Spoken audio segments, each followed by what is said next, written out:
Hello students, welcome to Saraswati international academy Rata Vapi. आज हम standard 9th subject mathematics का chapter number 4 linear equations in two variable का second part discuss करने जा रहे हैं। फर्स्ट पार्ट में linear equation in two variable किस तरीके से फॉर्म होता है और उसके अंदर रहे कोफिशिएंट के बारे में आपने एग्जांपल्स स्टडी किए थे, तो उसी के रिलेटेड आज एक्सरसाइज हम स्टडी करेंगे और नेक्स्ट टॉपिक पे आगे बढ़ेंगे। तो शुरुआत करते हैं। सबसे पहली एक्सरसाइज 4.1 की ओर। 4.1 में फर्स्ट क्वेश्चन एक वर्ड प्रॉब्लम है। गिवन है आपको the cost of a notebook is twice the cost of a pen, write the linear equation in two variable to represent this statement. तो मुझे यहाँ पे एक वर्ड प्रॉब्लम गिवन है और वर्ड प्रॉब्लम मुझे गिवन है कि that the cost of a notebook is twice the cost of a pen, और मुझे इसे किस फॉर्मेट में लिखना है, लीनियर इक्वेशन, बट कौन से वेरिएबल में, टू वेरिएबल्स के फॉर्मेट में। चलिए, एक हिंट भी आपके बुक में गिवन है, take the cost of a notebook to be ₹X and that of a pen to be ₹Y। आपको अज्यूम भी करने को बोला गया कि क्या अज्यूम करना है। तो let cost of a notebook is ₹X and cost of a pen is equal to ₹Y। अब according to the given condition क्या बोला गया था, that cost of a notebook is twice, मतलब into 2, for which cost of a pen. चलिए, अब यहाँ पे क्या रिप्लेस करना है आपको वो देखेंगे। कॉस्ट ऑफ नोटबुक की जगह पे आप रिप्लेस कर सकते हैं वेरिएबल x, और कॉस्ट ऑफ पेन की जगह पे आप रिप्लेस कर सकते हैं वेरिएबल y मैथमेटिकल रिप्रेजेंटेशन के लिए। तो ये इक्वेशन बनेगा x इक्वल्स टू 2y। अब क्या करेंगे, 2y को आप राइट हैंड साइड शिफ्ट कर लीजिए, सो आपको यहाँ इक्वेशन मिलेगा x minus 2y equals to 0। तो ये आपका फर्स्ट क्वेश्चन का लीनियर इक्वेशन हो जाएगा जो आपको पूछा गया था। तो ये है आपके फर्स्ट क्वेश्चन का आंसर। चलिए, सेकंड क्वेश्चन की ओर आगे बढ़ते हैं। सेकंड क्वेश्चन गिवन है, express the following linear equation in the form of ax plus by plus c equal to 0 and indicate the values of a, b and c in each case. मतलब आपको एक equation given है, सबसे पहले इसे कौन सा फॉर्मेट, स्टैंडर्ड फॉर्मेट मैंने लिखवाया हुआ है, कौन सा ax plus by plus c equal to 0 format में कन्वर्ट करना है, और उसके बाद हर एक में से आपको किसकी वैल्यू निकालनी है। a क्या होगा, मैंने बताया था कोफिशिएंट ऑफ x, b हो जाएगा कोफिशिएंट ऑफ y, और c हो जाएगा कांस्टेंट टर्म। तो ये तीनों टर्म आपको फाइंड आउट करनी है। तो शुरुआत करते हैं। सबसे पहले फर्स्ट क्वेश्चन आपको गिवन है 2x plus 3y equals to 9.35 bar. 35 bar हम आपको पता है आप कैसे सॉल्व करेंगे, हमने फर्स्ट चैप्टर में से सॉल्व किया हुआ है। तो वो एक नंबर गिवन है आपको। चलिए, कैसे, अब मुझे क्या करना होगा पहले कि 9.35 को क्या करेंगे, राइट हैंड साइड शिफ्ट कर सकता हूँ ना, मुझे सिर्फ इक्वल टू 0 लाना है इसलिए। तो इधर शिफ्ट करने पे ये इक्वेशन अब मुझे मिलेगा 2x plus 3y equal to 9.35 bar can be written as 2x plus 3y minus 9.35 bar equal to 0। चलिए, अब a क्या होगा, आपको पता है कोफिशिएंट ऑफ x मतलब 2, b क्या होगा कोफिशिएंट ऑफ y मतलब प्लस 3, और c हो जाएगा माइनस 9.35 बार। तो यहाँ पे आप अब लिख सकते हैं कि that a equals to 2, b equals to 3 and c equals to minus 9.35 bar. तो इस तरीके से आपको करना है। आप ऑलरेडी इसका एग्जाम्पल सॉल्व कर चुके हैं, उसी टाइप के ये क्वेश्चन भी दिए गए हैं। चलिए, अब आगे बढ़ते हैं नेक्स्ट क्वेश्चन की ओर। जो सेकंड क्वेश्चन आपको दिया गया है इसी क्वेश्चन के अंदर, that x minus y by 5 minus 10 equals to 0। चलिए, तो आपको पता है इसे मैं लिख सकता हूँ x minus y by 5 minus 10 equals to 0। Here is the standard format given ही ऑलरेडी। चलो, a की वैल्यू क्या होगी 1, b की वैल्यू होगी माइनस 1/5, और c की वैल्यू क्या होगी माइनस 10। तो इस तरीके से आप a b c की वैल्यू निकाल सकते हैं। अब यहाँ पे ये इक्वेशन ऑलरेडी इक्वल टू 0 के फॉर्मेट में गिवन ही है, तो आपको यहाँ पे कोई स्टैंडर्ड फॉर्मेट में कन्वर्ट करने की रिक्वायरमेंट नहीं है, बट हाँ, मुझे a b से निकालना था तो वो मैंने कैलकुलेट कर रखा है। चलिए, फिर आगे बढ़ते हैं नेक्स्ट क्वेश्चन की ओर। Question number 3, third question given है -2x plus 3y equals to -6। चलिए, इसे कैसे लिखूंगा, so this equation can be written as -2x plus 3y minus 6 equals to 0। चलिए, a क्या होगा, x का कोफिशिएंट मतलब -2, b हो जाएगा 3 और c हो जाएगा -6। तो इस तरीके से आप इसे कैलकुलेट कर पाएंगे। चलिए आगे बढ़ेंगे। नेक्स्ट फोर्थ क्वेश्चन आपको गिवन है x इक्वल्स टू 3y। चलिए क्या करेंगे, मैंने आगे किया है 3y को राइट हैंड साइड शिफ्ट करो, so you will get x equals to 3y implies that 1 into x minus 3y plus 0 equals to 0। अब ये मैंने क्यों लिखा है पहले तो वो देख लेते हैं। मैंने कहा था x के साथ अगर कोई नंबर नहीं है तो हम क्या लिखेंगे, उसके साथ 1, फिर अगर कांस्टेंट पार्ट है ही नहीं तो हमें क्या लिखना होगा, +0। तो ये हो जाएगा आपका पार्ट। तो अगर आपको अब a लिखना है तो a क्या हो जाएगा 1, b हो जाएगा -3 और c क्या होगा, कुछ नहीं दिया है मतलब 0। तो ये हो जाएगी आपकी ABC की वैल्यू। चलिए आगे देखेंगे। नेक्स्ट गिवन है 2x इक्वल्स टू -5y। चलिए -5y को आप राइट हैंड साइड शिफ्ट करिए, तो again 2x equals to -5y को आप लिख सकते हो 2x plus 5y plus 0 equals to 0। Again constant term नहीं है इसमें, इसलिए मैंने +0 लिखा है। तो अब ये इक्वेशन कैसे लिखा जाएगा, a की जगह हो जाएगा 2, b की जगह आएगा 5 और c की जगह क्या हो जाएगा अगेन 0। तो इस तरीके से आप इसे कोफिशिएंट कैलकुलेट कर पाएंगे। चलिए आगे देखेंगे। सिक्स्थ वन में 3x प्लस 2 इक्वल्स टू 0। चलिए इसमें क्या है, y वाली टर्म नहीं है, मतलब y के साथ जो नंबर होगा वो क्या लिखना पड़ेगा, 0। चलिए तो इसे रिप्रेजेंट करूंगा तो कैसे लिखूंगा, 3x plus 2 equals to 0 can be written as 3x plus 0 into y plus 2 equals to 0। चलिए a क्या होगा +3, b हो जाएगा 0 और c की वैल्यू क्या होगी +2 हो जाएगा इस तरीके से। चलिए next seventh one, y minus 2 equals to 0। चलिए यहाँ पे x वाली टर्म अवेलेबल नहीं है, मतलब अगर मुझे y माइनस 2 इक्वल्स टू 0 को लिखना है तो मैं लिख सकता हूँ 0 into x plus 1 into y minus 2 equals to 0। चलिए a क्या होगा 0, b हो जाएगा +1 और c हो जाएगा -2। तो इस तरीके से आप इसे कैलकुलेट कर पाएंगे। चलिए नेक्स्ट, उसके बाद वाला एक लास्ट क्वेश्चन गिवन है इसी में, 8th question that 5 equals to 2x। चलिए अब मैं क्या करूँगा, 5 को right hand side shift, left hand side shift, left से राइट हैंड साइड जाऊँगा।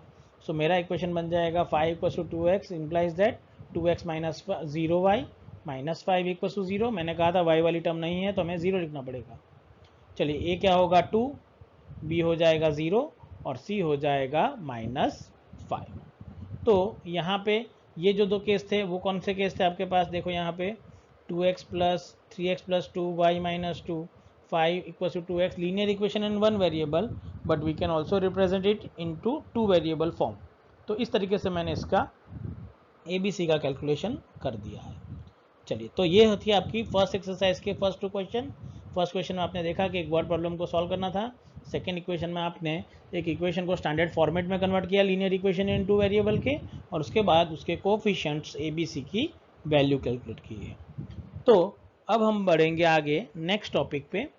तो हमारा नेक्स्ट टॉपिक गिवन है solutions of a linear equation, मतलब लीनियर इक्वेशन का सॉल्यूशन क्या होगा।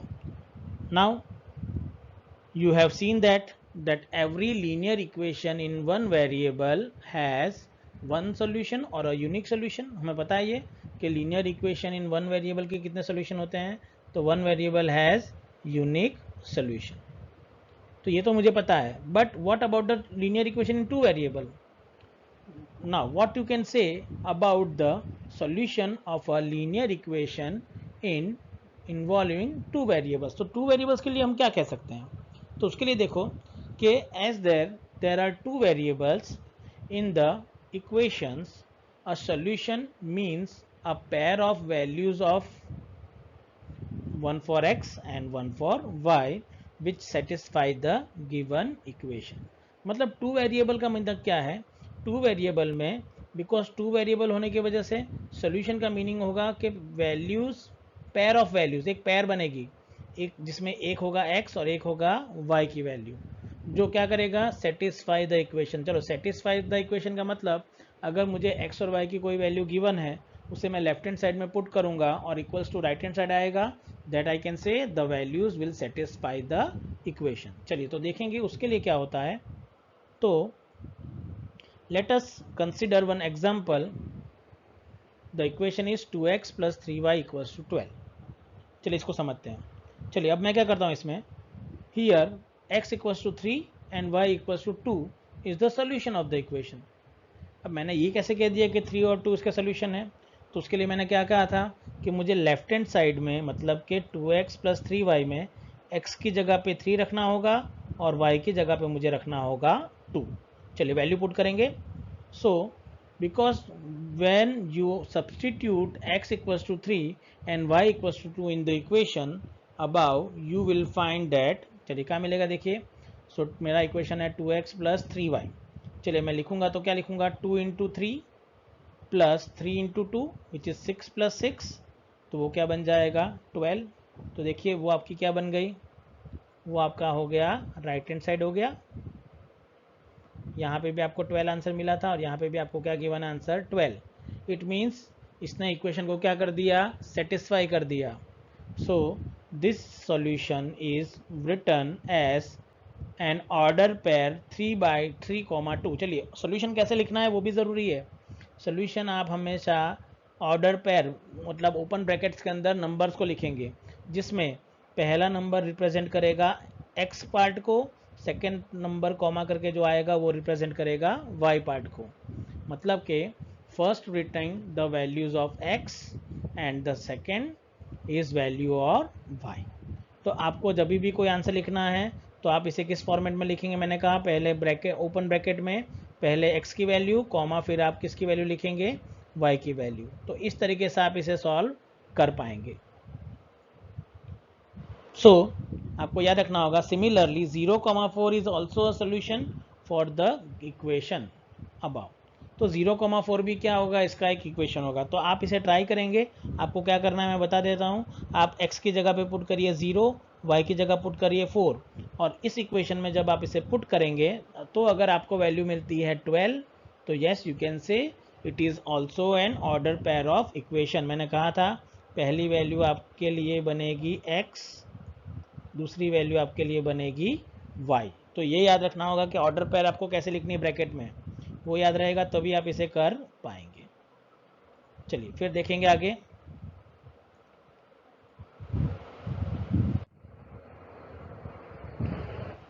On the other hand 1,4 is not the solution of 2x plus 3y equals to 12.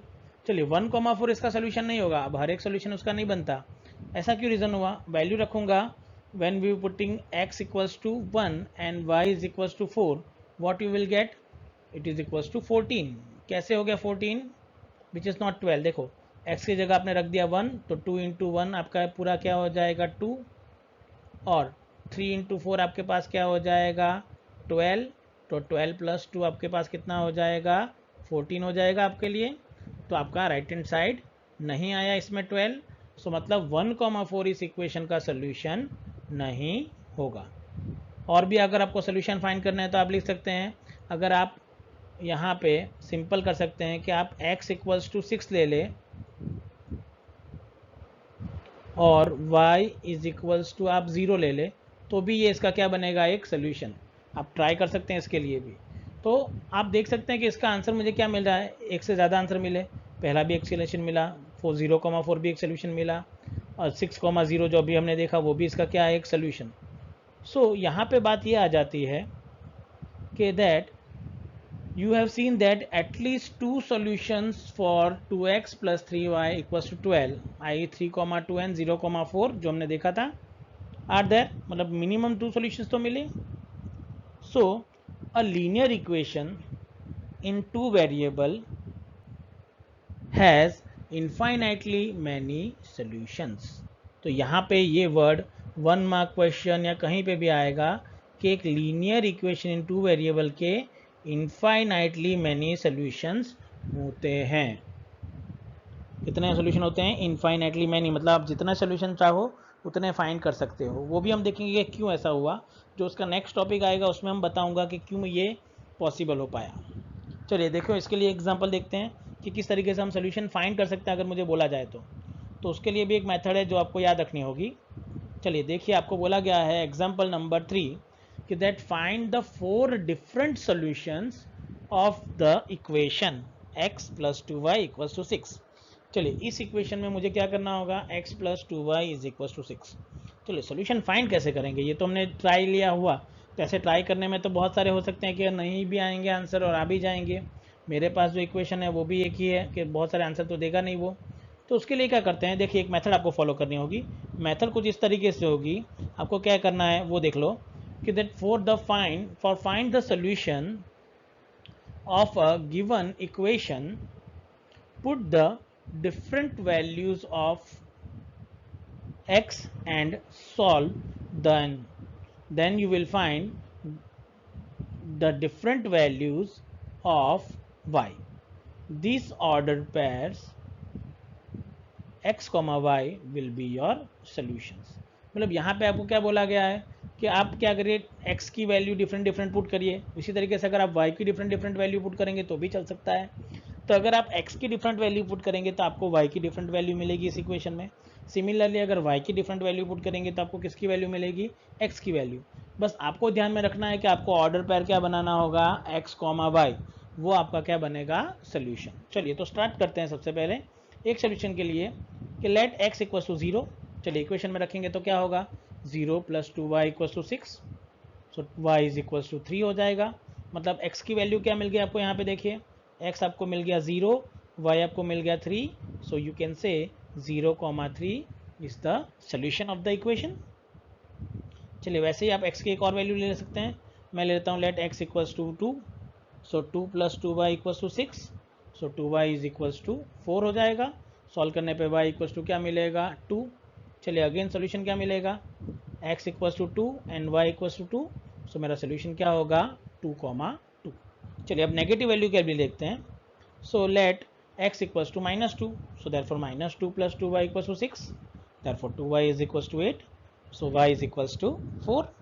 तो अगेन आपका सोल्यूशन क्या होगा, x की जगह -2 लिखना है, y की जगह +4 लिखना है। तो ये भी आपका एक क्या बनेगा, सोल्यूशन। एक और लेते हैं, let x equal to -4 implies that -4 + 2y is equals to 6, 2y equals to 10, so y is equals to 5.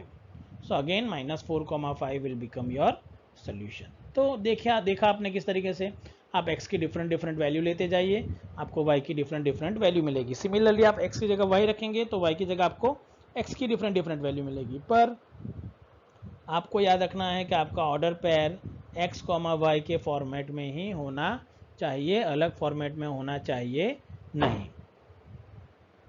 चलिए अब देखेंगे आगे नेक्स्ट क्वेश्चन पे, नेक्स्ट एग्जांपल नंबर 4। वो क्या करता है, इसमें भी वही करना है आपको जो यहाँ पे किया गया है, बट नंबर ऑफ सोल्यूशन यहाँ पे आपको कम पूछे गए हैं। तो नेक्स्ट आपको गिवन है example number 4, find 2 solutions for each of the following equations. चलिए मुझे हर एक इक्वेशन के लिए क्या करना होगा, 2 सॉल्यूशंस फाइंड करने हैं। चलिए पहला क्वेश्चन है 4x + 3y इक्वल्स टू 12। चलिए क्या लेंगे सबसे पहले, let x equals to 0, therefore 0 + 3y equals to 12, so y is equals to क्या हो जाएगा, 4, सो 0, 4 इज अ सोल्यूशन हो जाएगा मेरा इसके लिए। Again let x equals to 3, so 12 + 3y equals to 12, 12 cancel हो जाएगा दोनों तरफ से, देखो यहाँ पे ये 12 इक्वल है तो ये कैंसिल हो गया, तो आपके पास बचेगा 3y equals to 0, 3 cross multiply होकर नीचे चला जाएगा, तो भी y इक्वल्स टू क्या हो जाएगा, 0, सो 3, 0 इसका क्या हो जाएगा, एक सोल्यूशन हो जाएगा। चलिए फिर आगे देखते हैं सेकंड क्वेश्चन में। सेकंड क्वेश्चन है 2x + 5y इक्वल्स टू 0। चलिए यहाँ पे क्या होगा वो देखो, let x equals to 0, so 0 + 5y equals to 0, therefore y equals to क्या हो जाएगा, 0, so again 0, 0 is the solution. चलो यहाँ दोनों 0 क्यों हो गया कि देखिए 5y इक्वल्स टू 0 है, 5 आप क्रॉस मल्टीप्लाई करके नीचे ले जाएंगे 0 के, तो 0/5 क्या हो जाएगा, 0, सो देयरफॉर आपको y इक्वल्स टू क्या मिलेगा, 0, और x इक्वल्स टू आपने ऑलरेडी अज्यूम कर रखा है 0, तो आपका सोल्यूशन बन जाएगा 0, 0। चलिए नेक्स्ट वैल्यू के लिए आप कोई भी एक वैल्यू ले सकते हैं, तो मैं ले लेता हूँ let x equals to 5, so 10 + 5y equals to 0, 5y equals to -10, so y is equals to -2, so 5, -2 is the solution. Again मैंने कहा -2 कैसे हो जाएगा, 10 लेफ्ट हैंड साइड से राइट हैंड साइड जाएगा तो माइनस साइन करेगा, सो वो -10 हो जाएगा, और 5 से डिवाइड करेंगे पूरे इक्वेशन को, तो ये डिवाइडेड बाय हो जाएगा 5, तो आपको मिलेगा आंसर -2। सो y की वैल्यू आ गई -2, x की वैल्यू है 5, तो आपका सोल्यूशन होगा 5, -2। और एक लास्ट क्वेश्चन की तरफ जाते हैं ताकि आपको आइडिया आ जाए कि क्या करना है। तो एक थर्ड और लास्ट क्वेश्चन गिवन है इसके लिए, वो देखेंगे कि थर्ड वन दैट 3y + 4 = 0। चलिए ये बहुत इंटरेस्टिंग क्वेश्चन है एक्चुअली, क्योंकि देख सकते हैं आपके पूरे इक्वेशन में सिर्फ एक ही वेरिएबल y यूज़ किया गया है। चलिए इसका सोल्यूशन कैसे फाइंड करेंगे। तो सबसे पहले हमें क्या करना होगा यहाँ पे, वो देखो, इसका अगर स्टैंडर्ड फॉर्मेट लिखना है तो हम क्या लिख सकते हैं कि 0x + 3y + 4 = 0। पर अगर मुझे इसके सोल्यूशन फाइंड करना है तो देखिए मैं क्या करता हूँ, let x = 0, so 3y + 4 = 0, y is equals to -4/3, so first solution is 0, -4/3 is the solution। चलिए यहाँ पे एक्चुअल में क्या हो गया कि x की जो टर्म ही नहीं है, तो आप यहाँ पे जो x वाली टर्म होनी चाहिए वो टर्म ही नहीं गिवन है, तो आप x की कोई भी वैल्यू ले लो, हमेशा इक्वेशन तो यही रहने वाला है। इसे सॉल्व करने पे y की वैल्यू यही रहने वाली है। तो आप जहाँ पे जितने भी केस ले लो x के लिए, हर एक का आंसर क्या होगा, 0, -4/3। तो अगर मैं x की जगह ले लूँ 1, तो भी इक्वेशन रहेगा 3y + 4 = 0, y is equals to -4/3। So again solution is 0, -4/3। तो अगर ऐसा कुछ हो जाए कभी भी कि आपके पास एक वेरिएबल नहीं हो, ऐसा इक्वेशन आ जाए और उसका सोल्यूशन फाइंड करना है, तो आप यहाँ पे डायरेक्टली लिख सकते हो कि it is a linear equation, मतलब इसका एक ही सोल्यूशन होगा, y is equals to -4/3। तो आप x के लिए कोई भी वैल्यू ले लो, y के लिए वैल्यू हमेशा क्या रहेगी, फिक्स। तो यहाँ पे लास्ट आंसर क्या आएगा आपके लिए, यहाँ पे लास्ट आंसर मैंने देखा कि ये आ जाएगा 1, -4/3। तो इस तरीके से आप इसे सॉल्व कर सकते हैं। तो आज के वीडियो में हम यहाँ तक डिस्कस करेंगे। नेक्स्ट वीडियो में हम सेकेंड एक्सरसाइज और उसके आगे के टॉपिक्स डिस्कस करेंगे। Thank you very much for watching our video.